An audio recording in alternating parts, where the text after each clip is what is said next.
नमस्कार स्टूडेंट्स, मैं Vinay Khandelwal, assistant professor sociology, government PG college Deoli के official YouTube channel CC Raj GC Deoli class में आपका पुनः स्वागत करता हूं। उम्मीद करता हूं आप सभी लोग अभी स्वस्थ होंगे। आज जो हमारा टॉपिक है उसका संबंध BA part second year sociology के पेपर फर्स्ट से है, जिसमें आप सभी लोगों को पता है रिसर्च मेथडोलॉजी के बारे में हम अध्ययन करते हैं। तो आज उसी से संबंधित एक बहुत अधिक इम्पॉर्टेंट टॉपिक है और जिसके बिना, जिसको समझे बिना हम आगे बढ़ भी नहीं पाएंगे। टॉपिक का आपका नाम है अवलोकन विधि, जिसे हम अंग्रेजी में ऑब्जर्वेशन मेथड कहते हैं। यदि हम रिसर्च की बात करें समाजशास्त्र में, तो अवलोकन विधि निश्चित रूप से सर्वाधिक प्राचीन और सबसे इम्पोर्टेंट और प्रचलित विधि हम मान सकते हैं।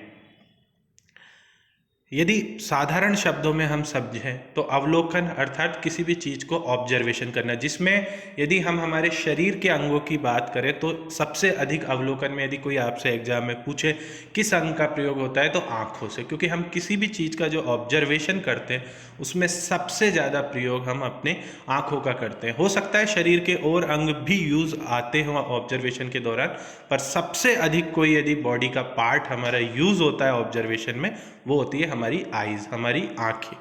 इसी संदर्भ में एक सामाजिक विचारक जिनका संबंध रिसर्च से जुड़ा रहा है, हम जो भी चैप्टर पढ़ते हैं, जो भी डेफिनेशंस देते हैं, उसमें गुडे और हार्ट का नाम विशेष रूप से आता है। तो गुडे एवं हॉट ने लिखा है कि विज्ञान अवलोकन से प्रारंभ होता है तथा उसे सत्यापन के लिए अंततः अवलोकन पर ही लौटना होता है।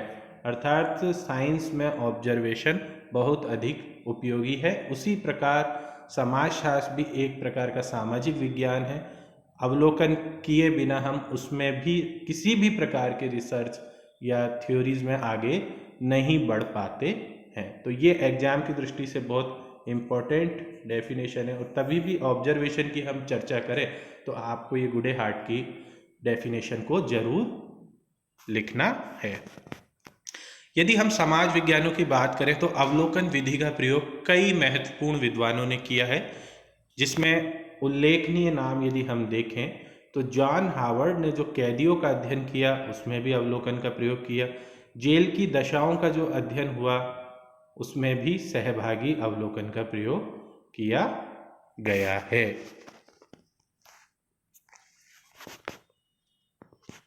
इसके अतिरिक्त फ्रेडरिक लिपले ने श्रमिक परिवारों पर औद्योगिकीकरण के प्रभावों का अध्ययन करने के लिए भी अवलोकन का ही एक प्रकार होता है सहभागी अवलोकन, जिसकी चर्चा हम इस अध्याय में आगे करेंगे, उसका प्रयोग किया है। तो ये एग्जाम की यदि दृष्टि से देखें तो ये लिपले का ये बहुत ही इम्पोर्टेंट कोटेशंस भी है और बहुत इम्पोर्टेंट एक स्टडी भी है कि यदि आपसे पूछा जाए कि श्रमिक परिवारों पर औद्योगिकरण के प्रभावों का अध्ययन किसने किया, किसने इसमें सहभागी अवलोकन का प्रयोग किया, तो आपका उत्तर होना चाहिए फ्रेडरिक लिपले। यदि हम भारतीय विचार को, जो भारतीय सामाजिक विचार है उनकी तरफ नज़र दौड़ाएं तो भारत में एम.एन. श्रीनिवास, जिनके नाम से आप बहुत अधिक परिचित हैं, फर्स्ट ईयर में हम जिनके बारे में अध्ययन कर चुके हैं, जिन्होंने आपको पता है संस्कृतिकरण और पश्चिमीकरण की अवधारणा दी थी। इसके अलावा डॉक्टर श्यामचरण दुबे, जिन्होंने विलेज पर अध्ययन किया, हम उसकी चर्चा फर्स्ट ईयर सेकेंड ईयर के दौरान कर चुके हैं कई बार। इसके अतिरिक्त डॉक्टर ब्रजराज चौहान, डॉक्टर मजूमदार आदि समाजशास्त्रियों ने भी इस अवलोकन विधि का प्रयोग जहाँ जहाँ जरूरत थी वहाँ वहाँ पर किया है। तो आप ये सभी नाम भी अवश्य रूप से याद रखें। यदि हम अवलोकन के अर्थ एवं परिभाषा पर चर्चा करें, यदि सामान्य शाब्दिक अर्थ क्या है, तो अवलोकन शब्द अंग्रेजी भाषा के ऑब्जर्वेशन का हिंदी रूपांतरण है। अंग्रेजी में, जैसा मैंने आपको बताया, अवलोकन को ऑब्जर्वेशन कहते हैं, जिसका अर्थ है देखना, प्रेक्षण, निरीक्षण और अवलोकन करना। आपके सामने कोई सा भी शब्द आए कि देखना, प्रेक्षण, निरीक्षण, अवलोकन, ऑब्जर्वेशन, तो आप समझ लेना सभी का अभिप्राय एक ही है, सभी का मतलब एक ही है। जैसे हमने गुडे और हार्ट की परिभाषा देखी कि विज्ञान अवलोकन से प्रारंभ होता है और अंत में उसे अवलोकन पर ही लौटना पड़ता है। अब हम चर्चा करते हैं एक और बड़े सामाजिक विचारक C.A. मोजर, जिनका रिसर्च में बहुत अहम योगदान रहा विश्व स्तर पर। तो सीए मोजर के अनुसार ठोस अर्थ में अवलोकन में कानों तथा वाणी की अपेक्षा नेत्रों का प्रयोग अधिक होता है, जिसकी चर्चा हमने पूर्व में भी की कि ऑब्जर्वेशन में जो सबसे अधिक आप किस अंग के माध्यम से, किस बॉडी पार्ट के माध्यम से आप ऑब्जर्वेशन में सबसे ज़्यादा किस बॉडी पार्ट का यूज़ करते हैं, तो आपका उत्तर होना चाहिए आपकी आंखें। यदि हम अब अवलोकन की विशेषताओं पर चर्चा करें कि अवलोकन की क्या क्या विशेषताएं हो सकती है, तो सर्वप्रथम अवलोकन में मानव इंद्रियों का प्रयोग होता है, जिसमें आपको पता है सबसे इम्पोर्टेंट है हमारी आईज।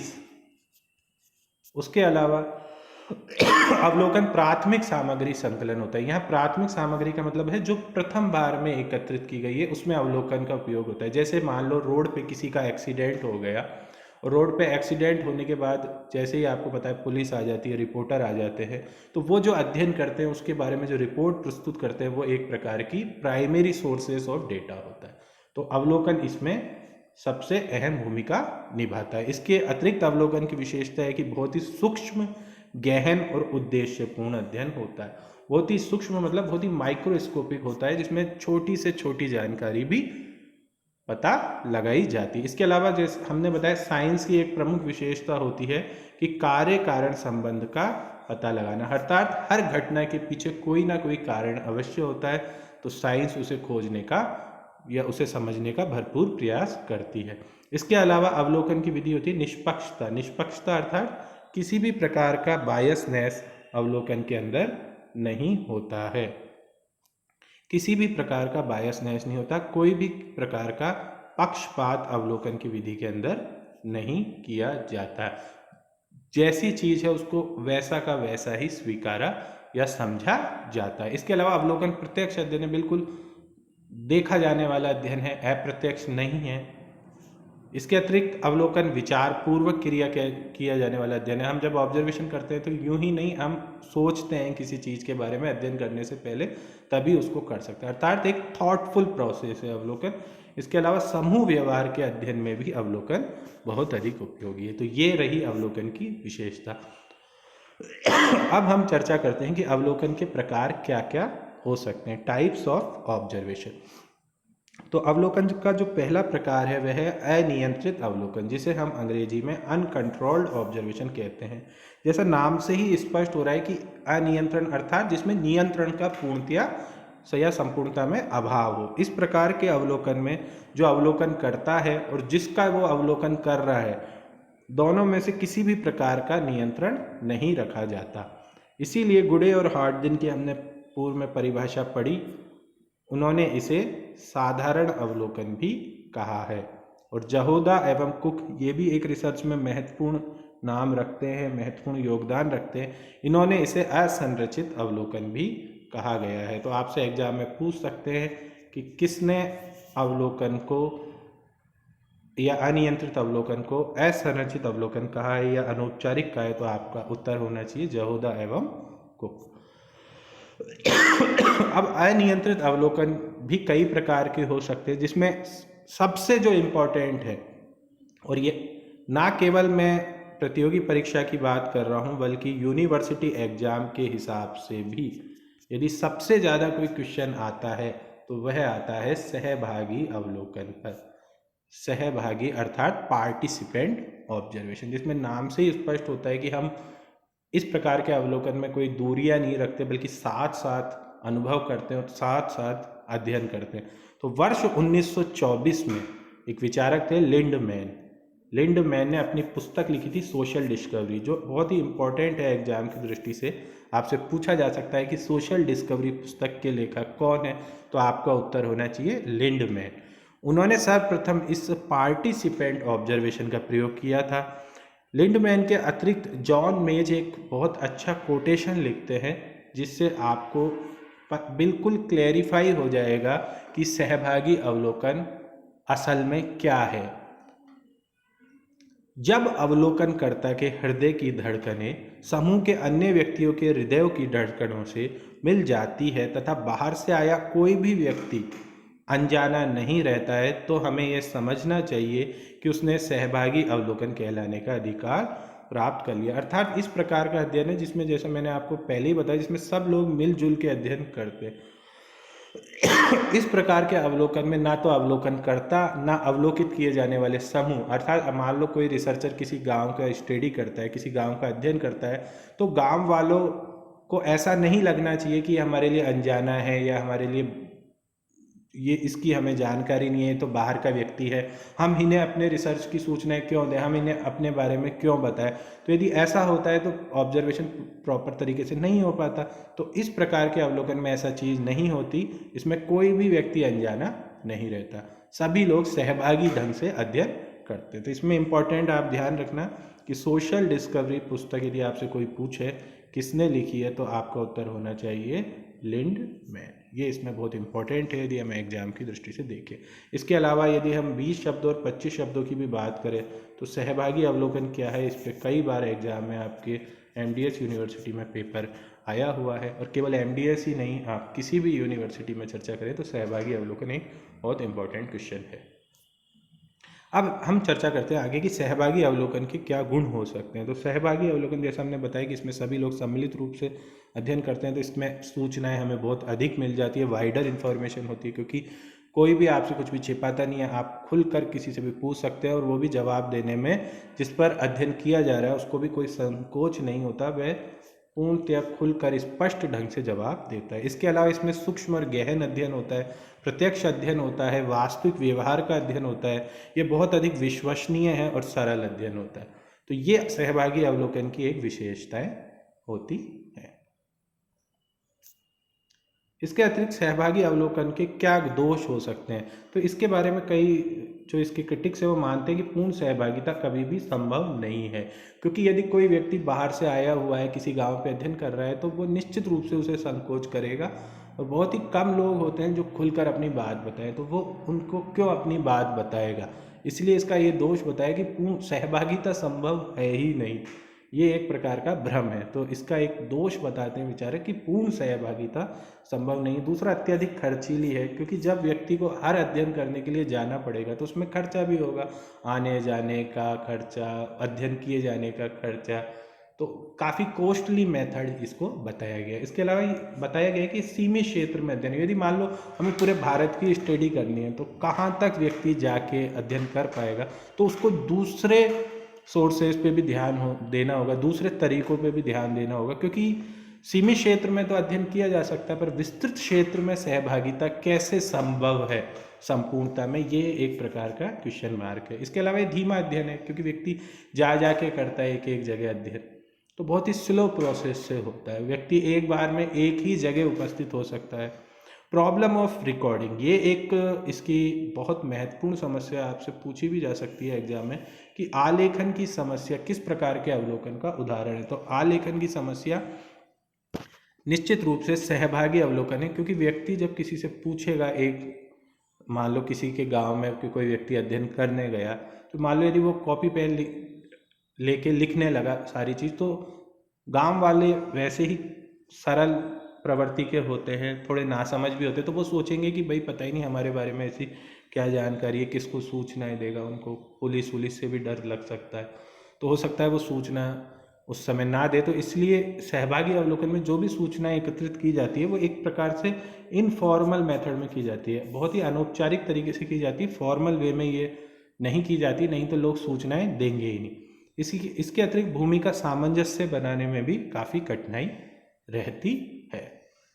अब इसका हम दूसरा पार्ट देखेंगे, असहभागी अवलोकन, जिसे हम इंग्लिश में नॉन पार्टिसिपेंट ऑब्जर्वेशन कहते हैं। जैसे नाम से स्पष्ट, इसमें व्यक्ति सहभागी रूप से भाग नहीं लेते, अर्थात जब अवलोकनकर्ता किसी समूह के जीवन में भाग लिए बिना ही समूह की क्रियाओं से अलग रहकर एक वैज्ञानिक की बात ही एक न्यूट्रल रहकर अध्ययन करता है, तो उसे हम असहभागी अवलोकन कहते हैं। इसमें व्यक्ति प्रत्यक्ष रूप से उन क्रियाओं में भाग नहीं लेता।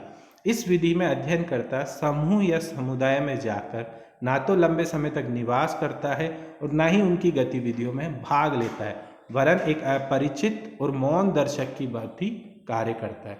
इसीलिए इस प्रकार के अध्ययन में कई बार ये विशेषता रहती है कि इसमें स्वतंत्रता और निष्पक्षता अधिक रहती है, क्योंकि जो अध्ययन करने वाला जो समूह है, अध्ययन करने वाला जो व्यक्ति है, वह अपनी जानकारी को छिपा कर रखता है, वह अपनी जानकारी उजागर नहीं करता, क्योंकि उसे लगता है कि यदि वह जानकारी उजागर करेगा तो जो सूचना देने वाला समूह है या उस गांव के जो निवासी है या जहां पर वो रिसर्च कर रहा है, वो लोग खुलकर सूचना नहीं बता पाएंगे।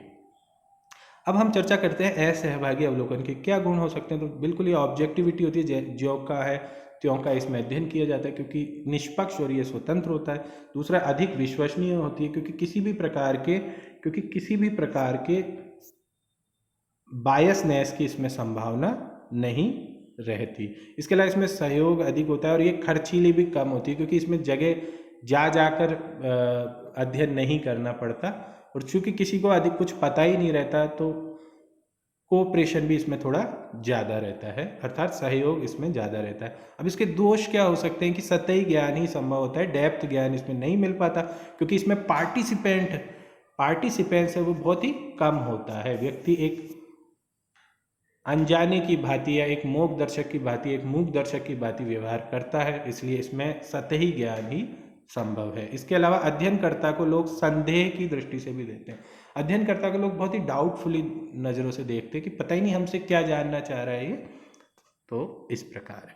अब हमारे जो विचारक थे, जिनकी हमने कई बार परिभाषाओं की चर्चा की इस अध्याय में, कि गुडे और हार्ट के अनुसार विशुद्ध जो असहभागी अवलोकन है वो कठिन है, क्योंकि अध्ययनकर्ता को कुछ ना कुछ तो सहभागी होना ही पड़ता है।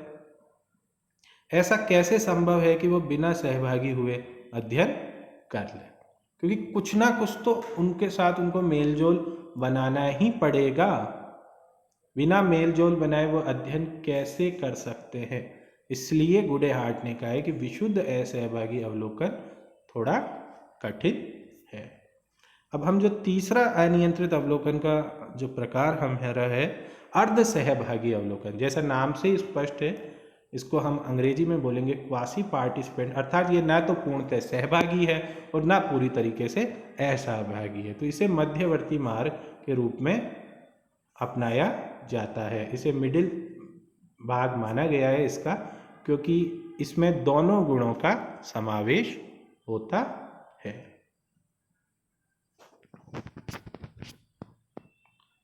अब हम जो अगला इसका अध्ययन करेंगे उसमें हम पहला अनियंत्रित हमने पढ़ चुके हैं। अनियंत्रित के 3 प्रकार हो गए, मैंने आपको बताया, सहभागी, असहभागी और अर्ध सहभागी। अब जो दूसरा प्रकार है वो है इसका नियंत्रित अवलोकन। तो समाज विज्ञानों में जैसे जैसे विकास हुआ तो नियंत्रित अवलोकन का विधि का विकास बढ़ा, क्योंकि इसमें जो अध्ययनकर्ता होता है वो स्वयं और घटना पर योजनाबद्ध रूप से नियंत्रित रखता है। ये जो हमने आपसे चर्चा की सहभागी, अर्ध सहभागी और असहभागी, इसमें उतना योजनाबद्ध तरीके से कार्य नहीं होता, थोड़ा अनौपचारिक तरीके से होता है। पर नियंत्रित अवलोकन में घटना का बहुत अधिक योजनाबद्ध तरीके से नियंत्रित होता है। अगला जो हम इसका एक बहुत इम्पोर्टेंट क्वेश्चन आता है आपके एग्जाम में, वो आता है मास अवलोकन, अर्थात सामूहिक अवलोकन या समूह अवलोकन क्या है, मास ऑब्जर्वेशन क्या है। तो अवलोकन की इस विधि में अध्ययन कार्य किसी एक व्यक्ति द्वारा न किया जाकर बहुत सारे लोगों के द्वारा किया जाता है। इसे ही मास ऑब्जर्वेशन या सामूहिक अवलोकन कहते हैं। एग्जाम की दृष्टि से ये भी बहुत इंपॉर्टेंट है।